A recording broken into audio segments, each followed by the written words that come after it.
Assalamualaikum warahmatullahi wabarakatuh. Kami dari kelompok 4 tugas akhir akan mempraktekkan hasil dari tugas kami yang berjudul optimalisasi SOP terhadap hasil pengukuran tekanan darah.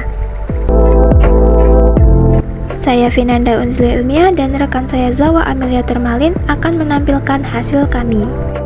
Sebelum itu, kami akan menjelaskan apa itu tekanan darah dan bagaimana kriteria agar hasil pengukuran darah bisa optimal digunakan, serta SOP dari kota mana yang akan kami gunakan dalam praktek hari ini.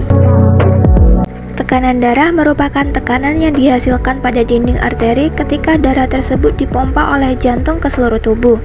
Semakin tinggi tekanan, maka akan semakin keras jantung bekerja.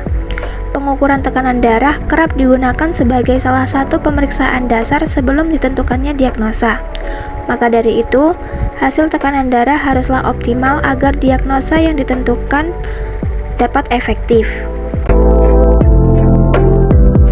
Berdasarkan beberapa jurnal yang kami peroleh, didapatkan kriteria hasil yaitu 1. Kepatuhan melakukan cuci tangan, 2. Kelengkapan alat yang digunakan, 3. Kepatuhan menggunakan APD atau alat pelindung diri, 4. Memperhatikan kenyamanan pasien, 5. Melaksanakan dokumentasi keperawatan, dan yang terakhir adalah melakukan komunikasi interpersonal. Menurut kriteria yang kami peroleh, didapatkan dari 3 SOP yang kami analisis, kami menemukan satu SOP yang optimal digunakan, yaitu SOP UPTD Puskesmas Kota Mako-Mako, yang telah menyesuaikan dengan kriteria yang kami peroleh. Berikut ini adalah praktik. Hal yang pertama kali dilakukan adalah persiapan alat-alat yang akan digunakan dalam pelaksanaan pengukuran tekanan darah. Di sini adalah alat-alat yang sudah saya siapkan untuk tindakan pengukuran tekanan darah dari SOP Kota Mako-Mako. Apa saja alat yang akan digunakan? Berikut ini alat-alatnya. Meliputi hand sanitizer, apron, stetoskop, handscoon, bak instrumen berisi tensimeter, serta lembar dokumentasi untuk mencatat hasil. Kemudian kita akan langsung ke praktiknya. Yang pertama dilakukan adalah mendekatkan alat ke pasien, menutup tirai, serta membuka pagar pengaman pasien. Setelah membuka pagar pengaman, hal yang selanjutnya dilakukan adalah mencuci tangan menggunakan hand sanitizer 6 langkah, lalu memakai handscoon sebagai alat pelindung diri yang utama.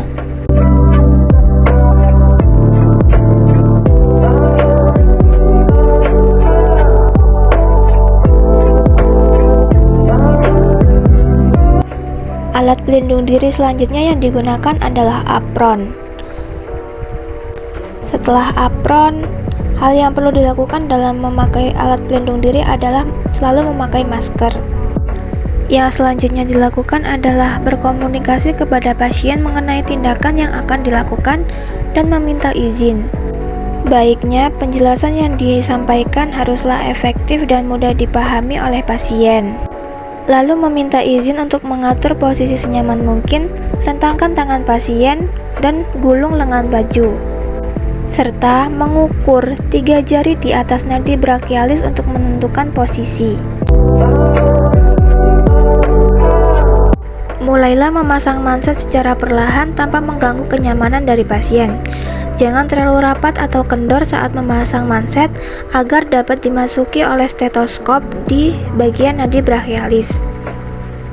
Pasang manset lebih teliti dan hati-hati agar hasil yang didapatkan lebih optimal dan valid.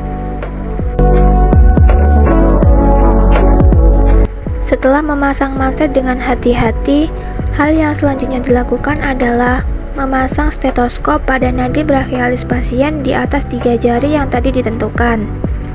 Pastikan stetoskop benar-benar berada di bawah nadi brachialis pasien agar hasil yang didengarkan lebih optimal. Jangan lupa untuk menutup skrup balon dan mulailah memompa. Saat menurunkan pompa balon, usahakan menurunkan dengan hati-hati agar hasil yang didengarkan lebih optimal. Setelah hasil terdengar, lepas manset beserta stetoskop pada lengan pasien. Jangan lupa untuk tetap merapikan alat pada troli. Usahakan dalam melepas manset tetap memperhatikan kenyamanan dari pasien agar tidak mengganggunya. Setelah selesai merapikan alat, jangan lupa untuk menggulung kembali lengan pasien dan mengembalikan ke posisi semula. Selanjutnya, jangan lupa untuk memberitahu kepada pasien hasil dari tekanan darah yang diukur tadi. Sampaikan dengan hati-hati beserta alasan mengapa tekanan darah pasien berkisar di angka tersebut. Setelah menyampaikan hasil pengukuran tekanan darah kepada pasien, hal yang selanjutnya dilakukan adalah melepas alat pelindung diri dan mengembalikan ke troli. Jangan lupa untuk melepas handscoon dan membuang ke bengkok, lalu cuci tangan setelah tindakan. Setelah itu, menutup pagar pengaman pasien dan membuka tirai. Sebelum meninggalkan ruangan, pamit kepada pasien. Nah, itu tadi merupakan video praktik kami. Untuk kurang lebihnya mohon maaf. Sekian dari kami. Terima kasih dan wassalamualaikum warahmatullahi wabarakatuh. Dadah. Terima kasih.